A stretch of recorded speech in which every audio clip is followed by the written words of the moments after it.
welcome back to Strange Exiles and to the latest of an ongoing series of special collaborations with Revol Press. Over the coming months, I'll be interviewing more existing and upcoming Revol authors in these special bonus episodes.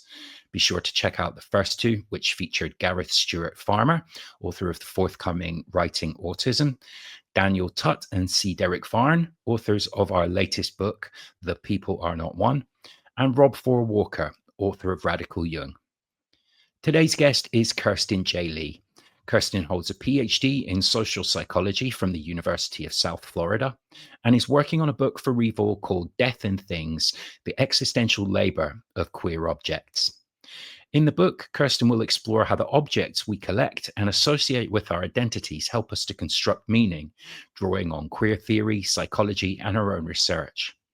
We hope to release this one in 2027. So this was a great opportunity to check in and ask Kirsten all about her research and writing. We recorded this back in May. So I'm very pleased to present this interview with Kirsten and welcome her to the show. Thank you. I'm so happy to be here. That's great. And where are we calling you today? Where are you based? I am based now in Saugatuck, Michigan. I actually just moved like 2 weeks ago, so you're seeing me in the guest house at my house that is empty right now. Yeah, Nice. Bit of a different climate up there from Florida, I imagine. definitely. I was happy to get away from Florida. That's fair enough. So we'll get into discussing your book. First of all, I wonder if you could tell me a little bit about your background as a writer and academic. Where did the kind of journey to this book begin for you? Yeah, so I just graduated from my PhD program a couple months ago.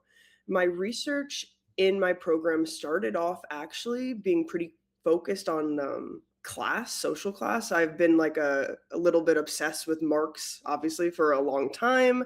I was interested at first, the first like 2 or so years, about how people's beliefs about how permeable class is affects how much they dehumanize people in separate classes. So my research started there and then kind of veered pretty intensely into art and objects and queer theory when I started doing my women, gender, and sexuality studies specialization in the PhD.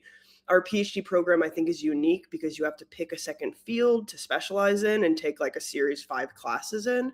And when I started taking those classes, queer theory and feminist methods for research specifically, it kind of like blew open my world, which I've heard from a lot of people kind of happens when you start reading critical theory more.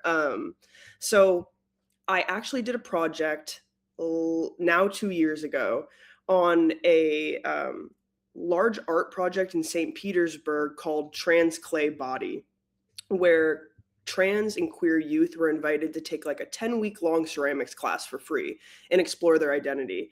And I knew the artist who was teaching the class, and I was like, I'm so interested in attending and writing about the work and just in exploring how these trans youth are using art to figure out who they are.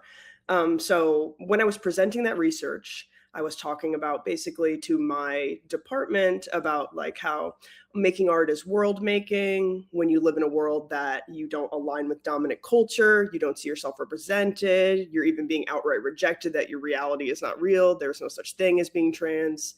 Art is like a space to solidify, create, and show others the reality of your existence, really. And a question that I got during that talk was like, what if you aren't an artist? Like, how can queer kids who don't make art fill the same gap? And that's where I thought about that for a while. And that's kind of where this project came from. Like maybe other objects, even objects not made by the person, are acting in a similar way. Buffering, death anxiety. We'll get more into the existential psych part of it, but buffering death anxiety and filling in that gap where dominant culture would usually be stabilizing someone. Hmm.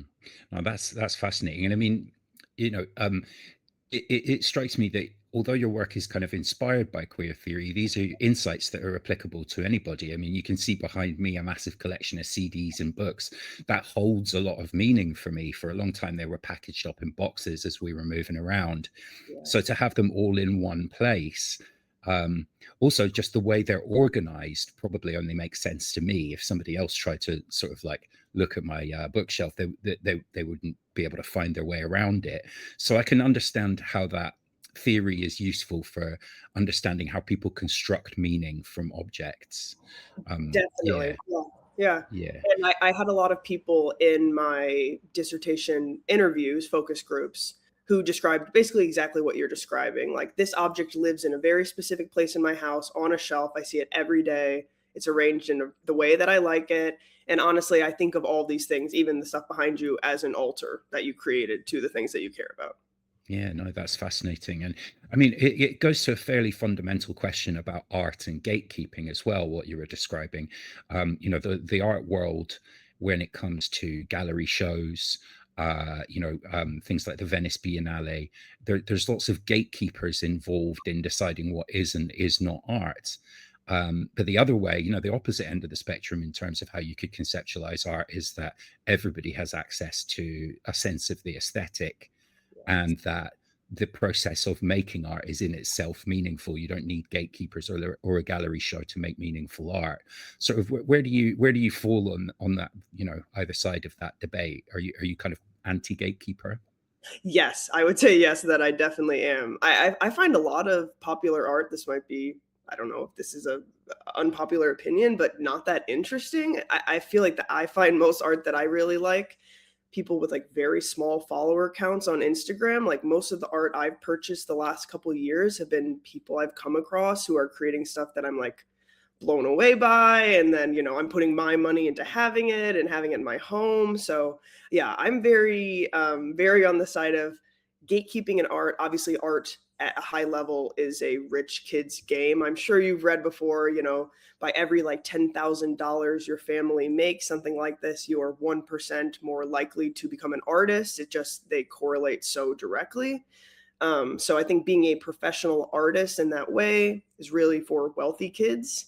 And I find that they usually don't make that interesting of art. Yeah, this kind of connects to another of the Revol writers, Adam Turrell. His book was about Gothic capitalism, but he also has an art practice which is a community space where he gets people involved in making site-specific works or even placards for protests. And Ooh. yeah, so I think like you're not the first Revol author to be really interested in this space and that question of what it means to create art, who gets to create art, who gets to assign value to it. So these are all really fascinating questions. So you're in the process of writing this book now. What are kind of some of the major themes and theories it draws upon or explores? Yeah, I would say so vaguely kind of first. It's really a crossover project of like existential psychology, queer theory, material cultures generally. And I think often people hear queer theory and assume it really is just for about queer people, quote unquote, but it's really about queering things, like an alternative way of seeing things, an alternative way of doing things. And it isn't always just about being gay, trans, insert whatever you want to be, but it's also about the performance of being male, being female generally, which everyone is doing all of the time. I'm like a big, butler head. Gender is a performance that we're all putting on. And queer theory, a lot of it is about just questioning how you perform being male, how you perform being female. So I think in that way, queer theory does relate to more people than people think, I guess. It's kind of more applicable. But yeah, I'd say existential psychology, I'm mainly drawing on Ernest Becker, who is a cultural anthropologist that terror management theory was built upon his work, basically. And terror management theory is really just his theory put into like the social psychology world to be empirically tested. I also, queer theory wise, am really focused on and kind of like in love with Jose Esteban Munoz. He's like my everything in a way. I wish I could meet him so badly. But reading his book, Disidentification, was like my huge aha moment in my queer theory class. And a lot of this book is built on his work, and a lot of his work is built on Louis Althusser's work and Michel Pouchot. So the three of them kind of are this chain link that a lot of this is built upon. So those people, and then also Bill Brown, who is a material cultures writer too. His work is like thing theory. It's all about objects. And then last person that I'll mention right now, because this is hard. There's a long list of people, but Patricia Hill Collins. She wrote a book called Black Feminist Thought, and her theory is all about knowledge being situated. And that influenced me in a methods way, in like a feminist methods way of how to do research, and also in how, like, in an epistemological way. I really believe that knowledge is situated, and that kind of runs through all of this. Yeah, that's interesting. I sometimes ask this question of other theorists that I've interviewed. I come to critical theory and philosophy from a non-academic background. I started out as a culture journalist, and when I started reading theory, the fascinating thing for me is that it feels like a way of drilling down into ideas. You know, like, let's say you're a fan of science fiction or fantasy, you might read Game of Thrones and then decide, you know what, I need to fill in the gaps and read Lord of the Rings or Harry Potter. If you start reading critical theory, I started with people like Mark Fisher and Zizek, and they're Yeah. referencing Marx and Hegel. And so you start drilling down, you start to want to read Lacan if you read Zizek, and Oh yeah. it sort of like drills down. And that's probably why, in my 70s, I'll probably be reading the classics. I'll have finally made it to Ovid or something. Yeah. Um, so it's like a lifelong project, reading theory and philosophy, I think. Oh yeah, So definitely. I love the idea of it being a tunnel, because it really is. You just keep, yeah, you hear someone else that it's built on, you keep going, you keep going, you're digging, you're digging. Yeah, forever, mm. forever. It's the fun part about it. Yeah. Absolutely, yeah. And so was Butler the first queer theorist you came across? Yeah. Yeah, I think a lot of people start there. Yeah, I I think, think I'm pretty sure. I know that I had read Butler before I took any of the women, gender, sexuality studies classes. So I think yes. Um, it's interesting. We didn't cover them that much actually in any of my coursework, but I'm pretty sure that I read Gender Trouble even maybe before my PhD. So I think that had been kind of laying dormant in a way, and then was reactivated when I kind of stepped into a queer theory class. But yes, I think like you're saying, for most people, it is the first thing that you read or hear about, yeah. at least. Yeah. It's interesting. I kind of explored this question a little bit in one of my essays about gender trouble. Broadly speaking, Butler's philosophy is anti-essentialist. Sometimes the way that it's applied or understood, particularly by people who've sort of read the gloss but not the text, is as an essentialist theory, as something that's correct rather than being a theory. Do Right. you think there are sort of dangers in that, where these ideas become very popular and then become quite rigid or dogmatic? Definitely. I am like a very firm believer in we will never be able to access any capital T truth in any way whatsoever. So to treat anything that way, to me, is a failure, I guess, and like an intellectual failure. And I try very hard to hold the nuance that even things that I buy into as much as I can buy into, there's no way for me to say that they are true in any way. And that, I think you maybe can see in my work. That's why I'm so obsessed with meaning. It's personal, it's individual. Nothing is really true in any way whatsoever, but we have to find a way to believe something is true to be healthy, and that tension is like so delicious to me. Yeah. Mm. Yeah, I definitely think gender trouble for me opened up some really interesting questions about how we conceptualize identity, and that identity categories are sort of like less rigid than most people understand them. But that doesn't sort of like outweigh a discourse which attempts to assign dignity and meaning to identities, even though they're not fixed through time. Um, Exactly. Exactly. yeah. Yeah. I think that's hard maybe to live with, because our brains want simple answers and things to be fixed in some way. It's what we're wired toward. It's a lot more peaceful that way, I think, in a lot of ways. So you have to be able to live in this like kind of discomfort of balancing both the things that you just mentioned, and it is kind of uncomfortable. And for people who aren't practicing it often, it's probably very uncomfortable, honestly. Mm. Yeah, and I think that's true of the best theory. Certainly, that's why I'm such a Zizek stan, is that he's not afraid to tarry with contradiction, Yes. and to pose things in the form of contradictions that are often irresolvable. And I think Butler does something similar with her notion of gender as performance.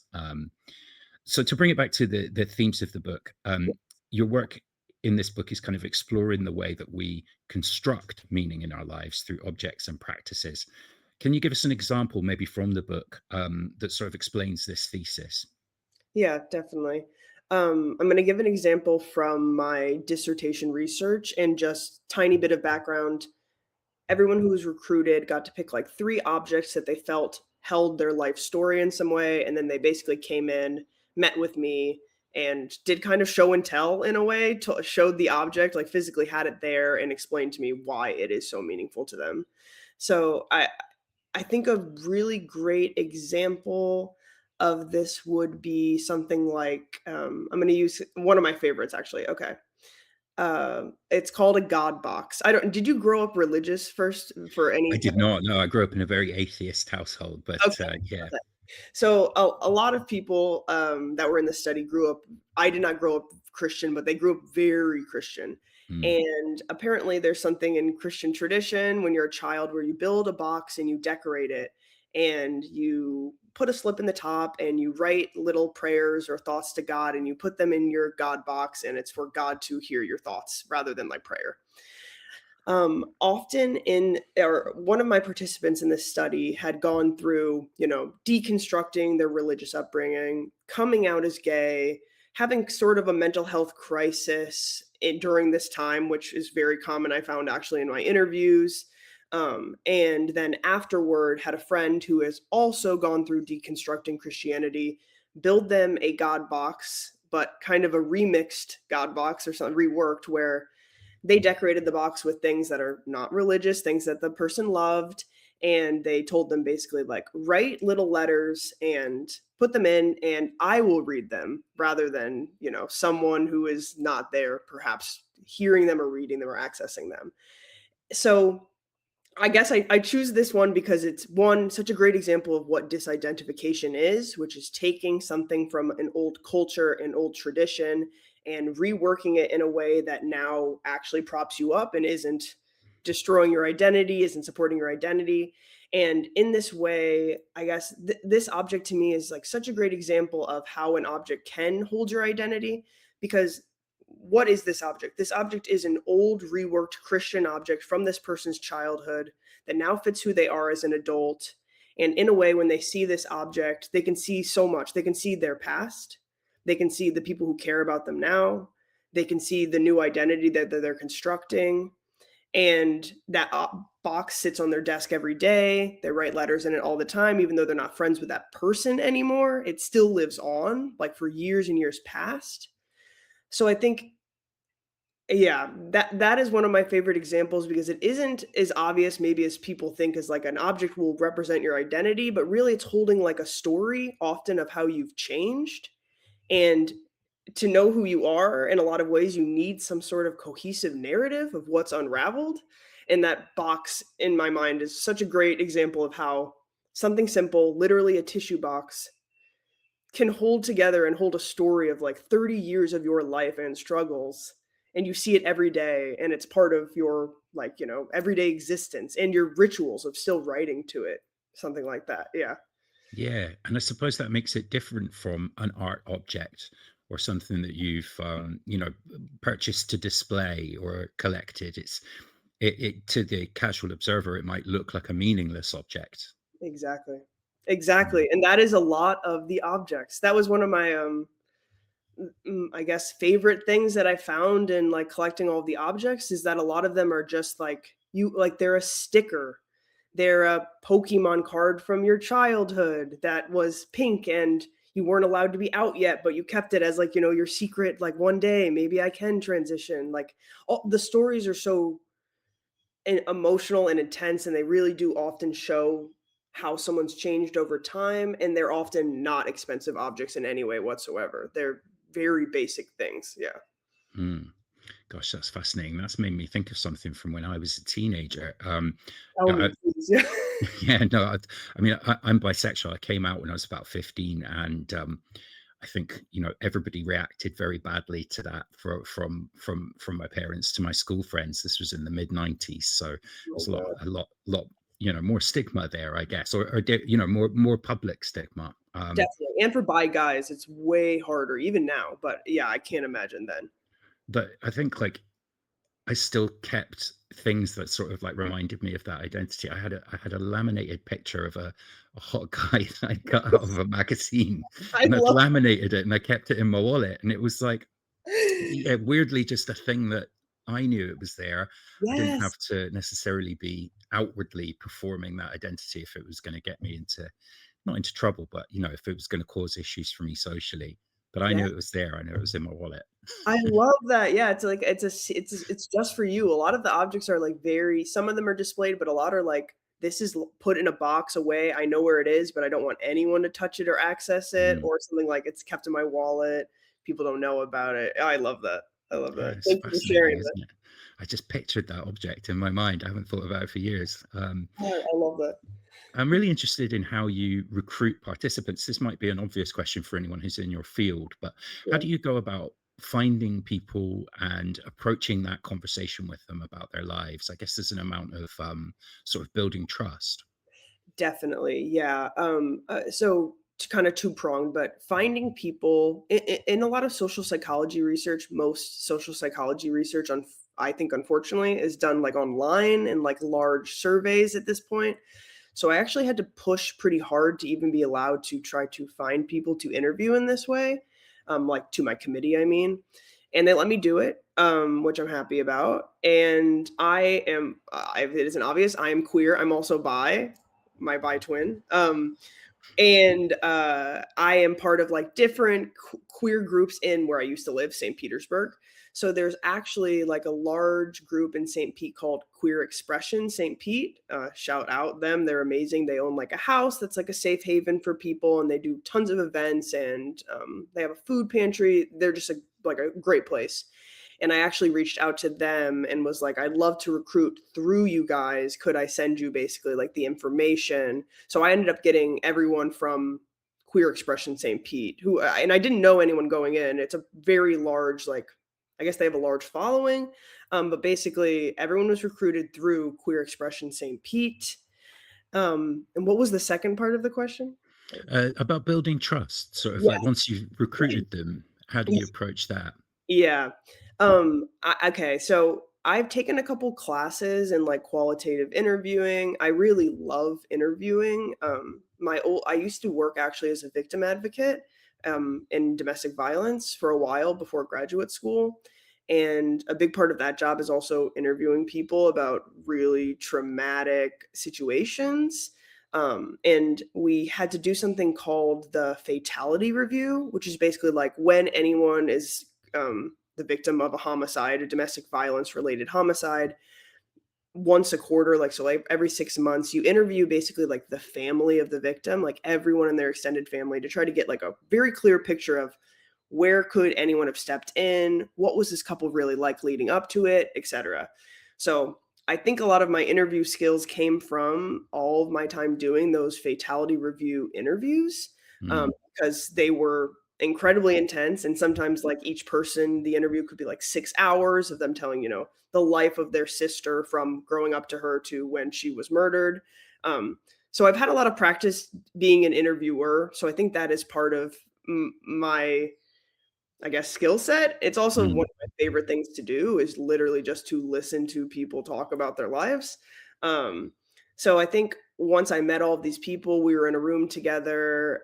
They were basically met in like groups of 5 or 6. And there's also something kind of magic that happens when like everyone in a room is queer. It feels like everyone can kind of just like put down a little bit, like some sort of performance and can be very honest. And I heard a lot during all the focus groups, like, wow, this is the safest I felt in a very long time. Like, I can't believe how comfortable I feel with everyone in this room. So I think like it wasn't just me, but everyone else there too was just like holding so much space for each other person and so intently wanted to hear their stories and no one knew anyone and they left like friends and I see them now like hanging out in real life and I'm like that's crazy. I love that so much. So I think there were like a lot of bonds formed, even though they were like 2 to 3 hours, really, of just people sharing 3 objects from their lives was enough to truly create like a ton of friendships that I now just watch on Instagram, kind of. That's so interesting. Yeah. Yeah, that sort of mini community grew out of it.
Let's rewind a little bit. You mentioned a term called terror management theory. Can you unpack that a little bit for me?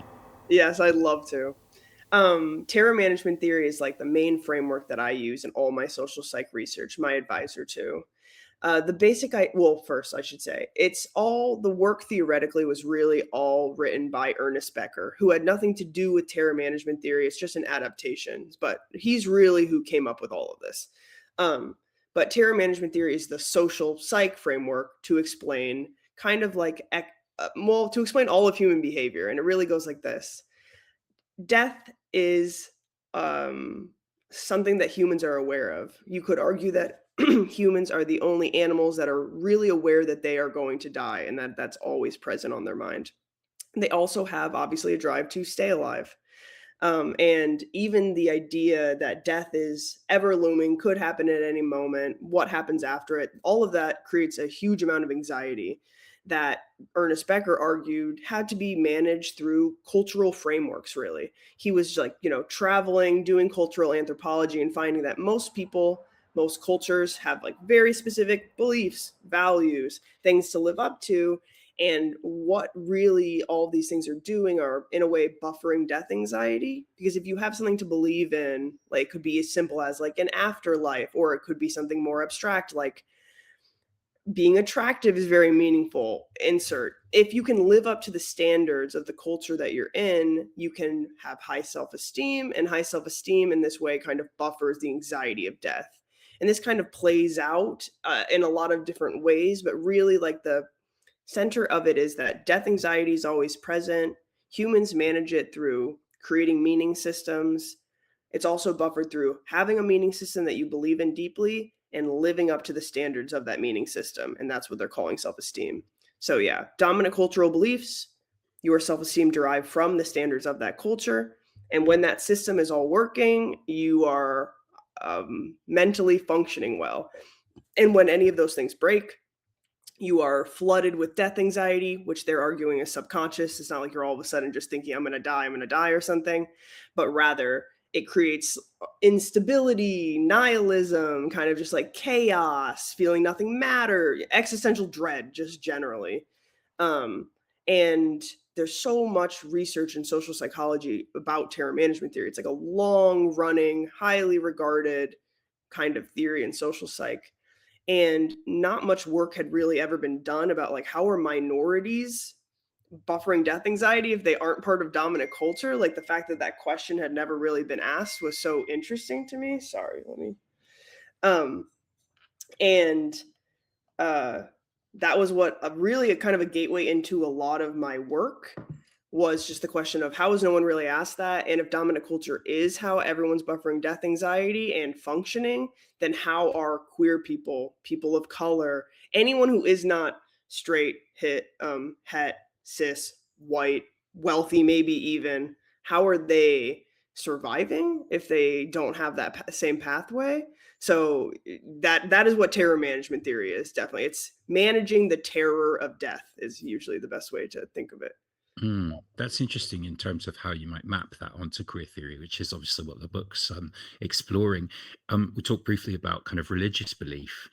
Um, what are some of the sort of, I guess, characteristics of how people approach religious beliefs when they've grown up queer in a religious household and then either had to reject or reconcile those two systems?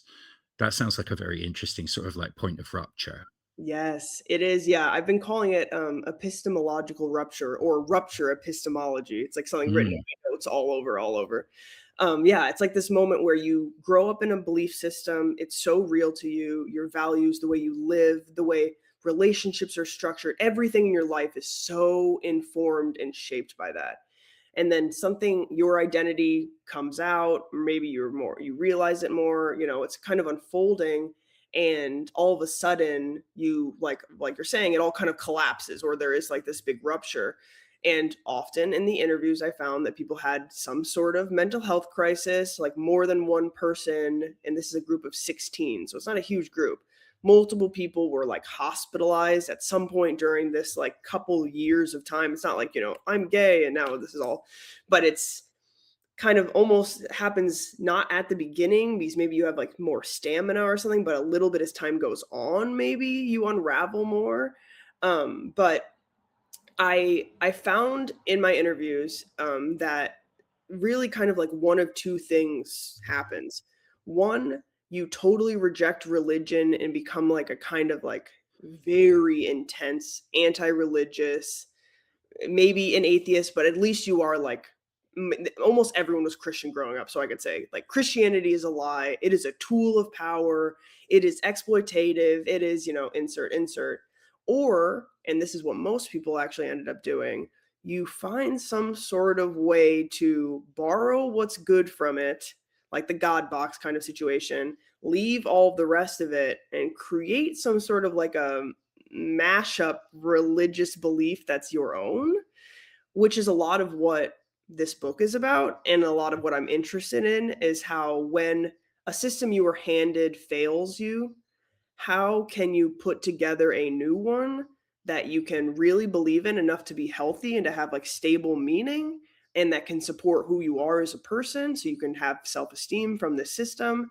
And like, how do you even go about finding your new values, and what is that process like? And yeah, it seems that people either do some sort of disidentification process where they're taking some parts, leaving others, and maybe it might be a stepwise process, because I did hear from a lot of those people that they were in that kind of angry, anti everything stage at first, and then maybe over time they were like, I miss this part of it. mm. I miss like sitting in the woods and praying, or like the silence of like church, or and they find some way to integrate that into what their new life will look like. Yeah, yeah. I mean, this sort of connects back to some of the things Rob Four Walker's writing about in his book. He draws on some of the sort of pagan traditions and connects that to Jungian ideas about archetypes and the notion that you could construct belief systems. I think is quite key to his work. Obviously, in Britain as well, a lot of that pagan knowledge was lost. It was erased. He writes particularly about the erasure of the knowledge that so-called witches would have held in terms of herbal healing, Yeah, knowledge even about psychology, probably because these were, I guess, people who guided people who needed it, right? yeah, So yeah, he's a big advocate of, I mean, first of all, being able to construct your own system from whatever traces are left of those more pagan, earth-connected ideas, but also this idea of identification with the natural world, which you wrote about in the excerpt you sent me. You write kind of that this operates at a more than a purely metaphorical or symbolic level. So is that similar to something like non-dualism, which sees the self and the world as part of the same field? Like, what does it look like in practice to identify with the natural world? yeah. I love this question, because I do think it's a kind of form of non-dualism. When I first started when I was doing some of the interviews, and nature kept coming up, or specific animals kept coming up. A specific example I'll use is one of the participants brought in like a little ceramic frog that her friend had made her, and it was like her as a frog with like, frog ears. And she was like, she made me this because the frog is my symbol, because frogs go from tadpole to froglet or something to frog. And I so much like in the human world, in like the social human world, feel like people view identity as like fixed, like I am who I am. And I feel so much like in nature, you get to have this feeling of like, oh no, it's actually very natural to evolve so much that you're unrecognizable. And a frog, in a way, or a caterpillar, insert any animal that goes through like such a metamorphosis, for the trans people that I interviewed, that is like something huge that they hold on to, of like, no, what I'm doing is natural. It isn't unnatural to do this. Like, look at other things in the natural world. They're constantly evolving, they're changing, they're transforming. So in a way, it is, it is a metaphor that I've transformed, but in a way, it's more than that, because they're really saying like, I go out in nature, or I find peace in nature, because maybe I don't belong in the social human world really. But when I'm in nature and seeing animals, or seeing just the evolution of like some ecosystem or a specific animal, I feel that like I am not some sort of like, their words often, like freak, or some sort of like strange thing that isn't comprehensible. Like, things like me have existed for so long. This isn't new. Animals do this. Other things do this. It's just humans who have imposed on themselves this like inability to change. So I found often in the interviews that animals, and also like different ecosystems, people really identified with. Like a swamp came up. I was in Florida, so that might be a big part of it too. But it came up more than once that someone said, like, separate groups, like, I'm a swamp gay. And I was like, what is that? Tell me about that. And they're like, it's just, like swamps, like people think they're gross, or people think they're like not interesting and they don't want to be in it. But in reality, they're so strange and wild and beautiful. And I like identify with that. Like, I feel like I am the swamp.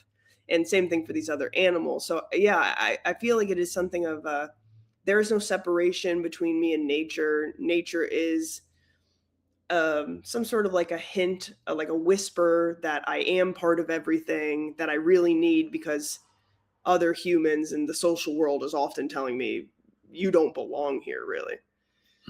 No, that's interesting. I mean, I think like when you look at the construction of any kind of social system or social code, I found this in my own research into sort of the manosphere and male identity. The way that it's constructed is not in the form of like abstract ideas being imposed on you from some abstract cultural substrate that exists. You're constantly policed by other people who are telling you what the boundaries of normal are, what the boundaries of man are, real man. I think from what I read in researching my own writing about this topic, that's particularly pronounced when it's men doing the policing. They're often the people who are sort of like riding the boundary fence and correcting the behaviors that they observe. So I guess this connects to something you wrote in the excerpt you sent me. You said cultural systems don't always succeed in providing existential stability. So yeah, I guess if you're being alienated, if you're being told that you're other, that cultural system has failed you. And you're right, when they fail, people must build their own meaning. Do you think this is something that a casual reader, maybe from a non-queer community, could learn from as well? I definitely think so. I think my interviews were with queer people, but in a lot of ways, I think probably all people to some degree do not feel perfectly reflected in dominant culture. Like uh, Jose Esteban Munoz even writes like something along the lines of like, I'm paraphrasing, but like, culture is handed to like a small group of people who, for them, it fits like a perfect pair of clothing. And for the rest of us, we're wearing just like a misfitting, like uncomfortable pair of clothing.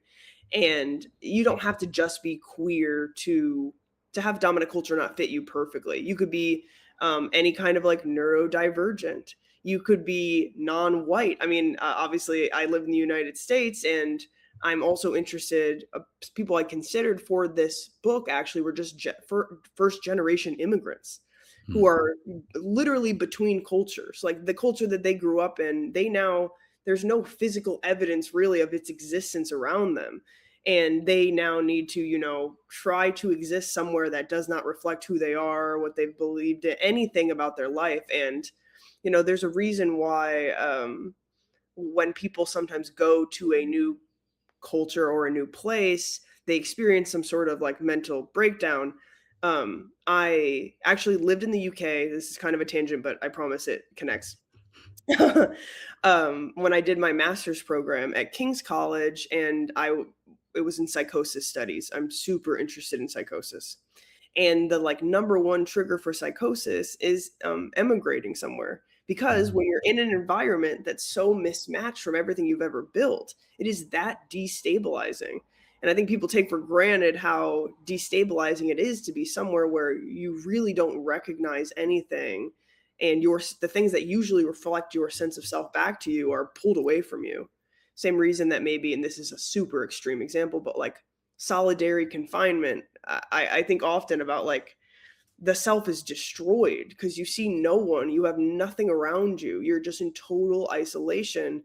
And emigrating works at a low level in a very similar way. Nothing is around you that is like, pertinent to your identity or triggering your identity. And then again, to mirror it back to kind of what we're talking about, like even with your house or wherever you are right now, like everything behind you is a reminder to you of who you are. And mm.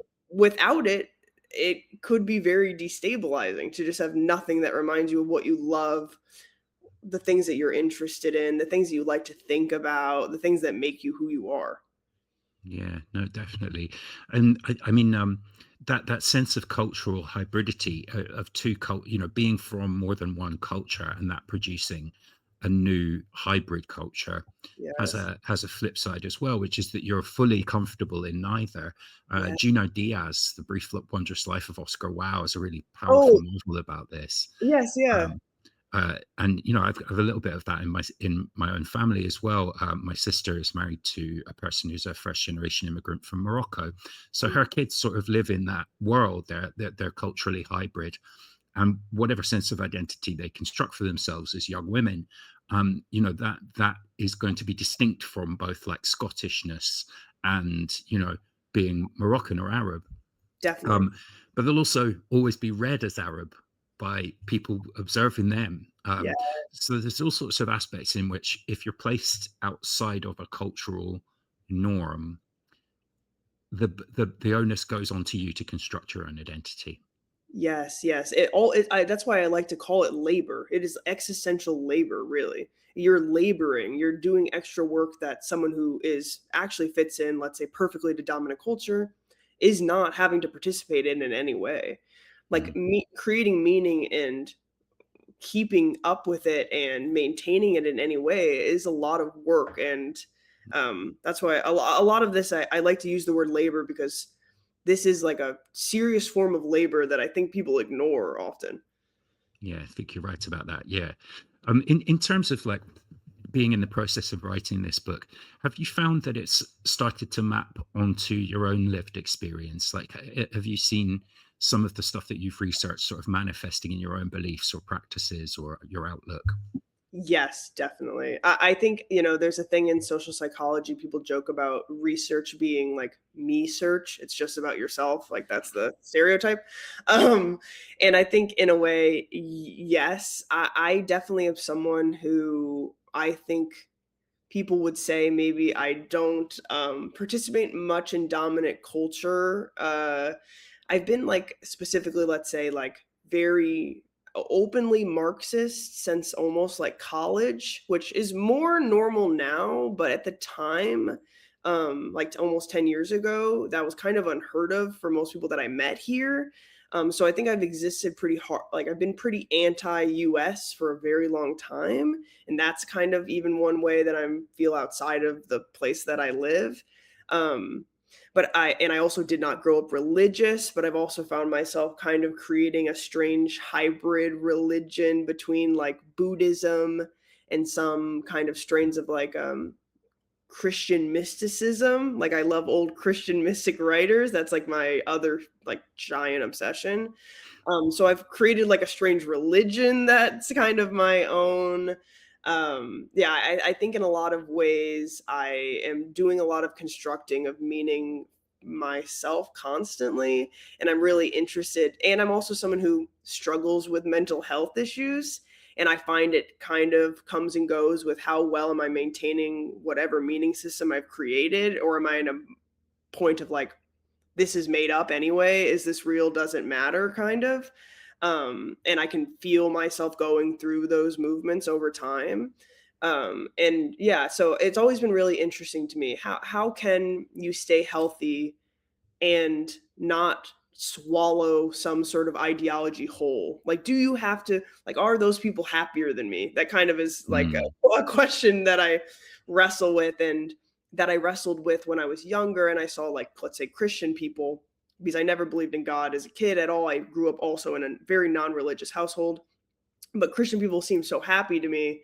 And I always thought, like, wow, they're like living a lie, but they're so happy. Like, I wish I could believe mm, that also. That's crazy. They seem so secure, and so, like, it would be so great if I thought I got to live forever and I'd be with all my best friends, and I don't know, yeah. Um, mm. so it's always been from a very young age something that I've been thinking about, like elementary school age. Yeah, And it's never really gone away. It's just turned into this book really at this point. yeah, yeah. I think yeah, it makes me think of the Zizek quote: "Authentic masters are never happy. Happiness is a category of slaves." Yes. Exactly. That's a good one to maybe remember if you're It comparing is. yourselves to others. Um, Yes, yes, I love that. yeah. I mean, this is a slight tangent, but I know queer people who are fleeing America right now because they don't feel safe in the current environment. Um, do you think that we're at a juncture in history in America where there's a danger of a monoculture coming back and sort of dominating ethics, morals, aesthetics? Do you think that my friends who've left America for the UK to try and get away from persecution will be able to return one day?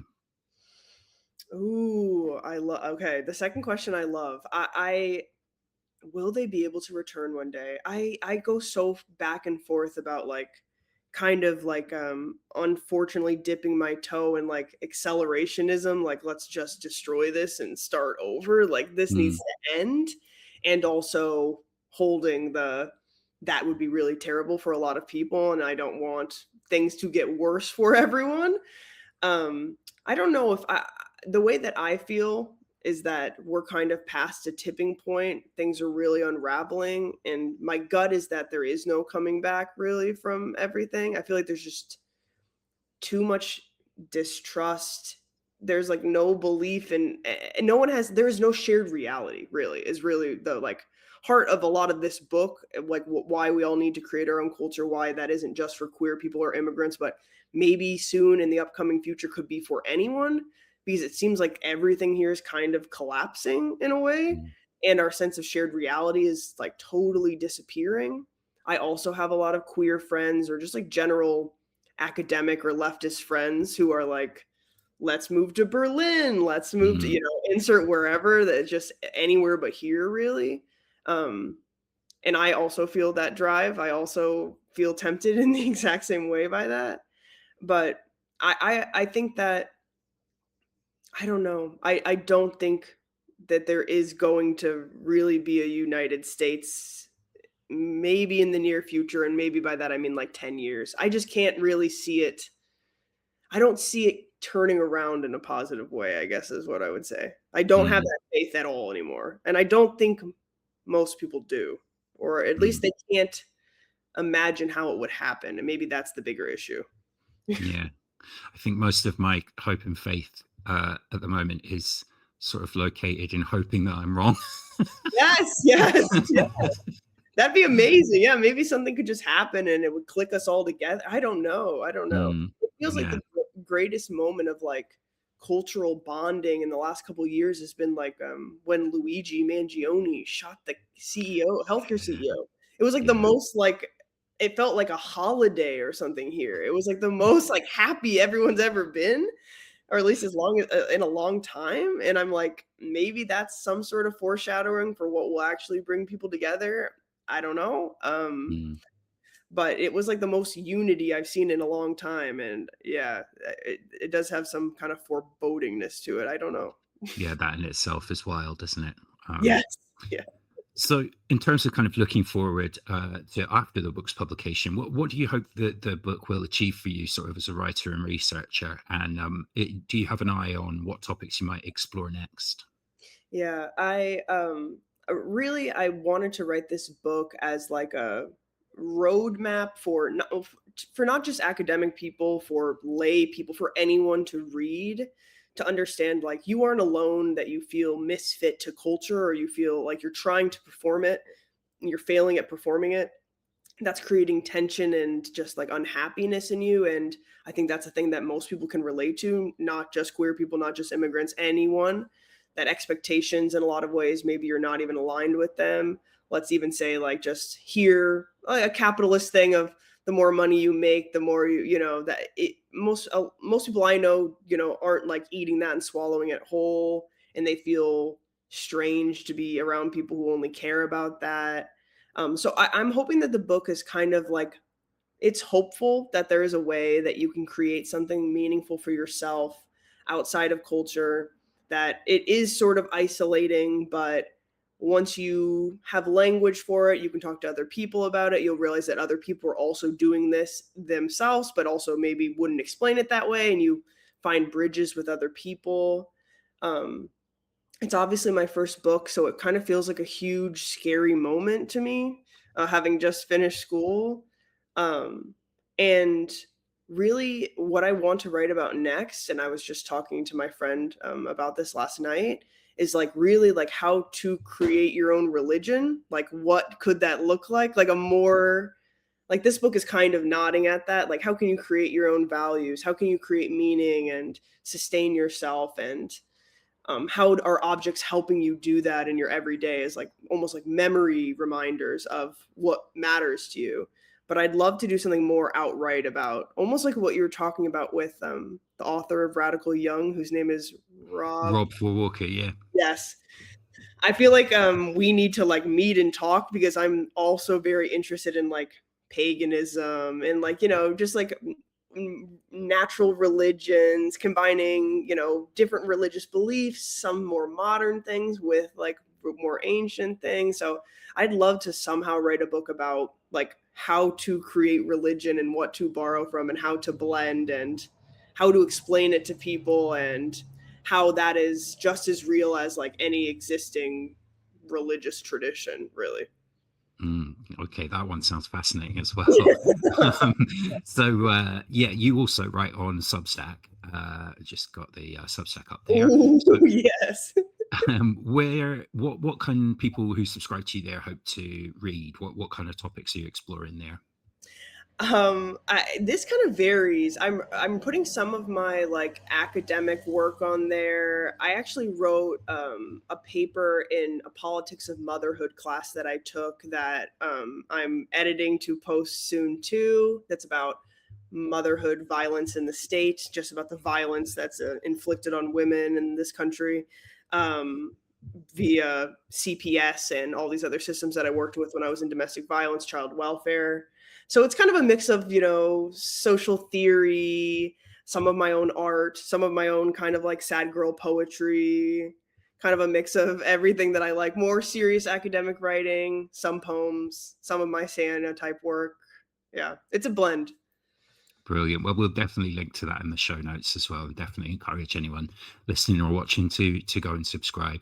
I wanted to ask you briefly as well, just before we finish up, about your the artwork that you create. You share some of this on Instagram. So, what are the kind of things that you're into in terms of the processes or the topics you're exploring with the art? Yeah, this is I love this question, because I move through a lot of things, but I would say like in a lot of ways, art for me is about putting a lot of my desires that I can't act out in a safe place, And I'm someone who believes like I don't know. I also am part of like the kink BDSM world pretty intensely, and that's always been a big part of my personality. And I love kind of mixing like religious imagery with childhood photos, with maybe sexual kind of sexually charged poetry. It's kind of a mixed space. It's almost surrealist in a way, where I'm just kind of blending like my things from my unconscious together that hold usually some sort of story that I'm hinting at, but not fully giving away. So yeah, I would say it's kind of a space where my unconscious is explored a lot more, and desire generally is kind of the root of like most art that I make. Yeah. Fantastic. Well, there's some really interesting looking stuff on there, and I can see how that sort of connects to the theories that you're unpacking in the book. So I'm really excited to see more of that too. Yes. And yeah, brilliant to welcome you to the Revol family. Great. Thank you. I'm so excited. Truly, it's like a dream come true, and talking to you and Mike has just been already so great for me and everything that all my thinking and writing, and yeah, it's wonderful. Thank you. We're very pleased to have you. This has been Strange Exiles in collaboration with Revol Press. I hope you enjoyed the episode, and of course, we'll have more chats coming up with Revol authors past, present, and future in the coming months. Today's guest was author, artist, and social psychologist Kirsten Lee. You'll find her on Instagram and Substack as KJ-on-Lee. And if you check the show notes in this episode, you'll find links to some of her work online and a few of her recent essays. Remember to follow Revol Press on Substack too, where we regularly publish new essays exploring topics like mental health, anti-capitalism, and other aspects of left-wing thought and theory. I've been your host, Bram E. Gieben. Thanks very much for tuning in. We'll see you next time.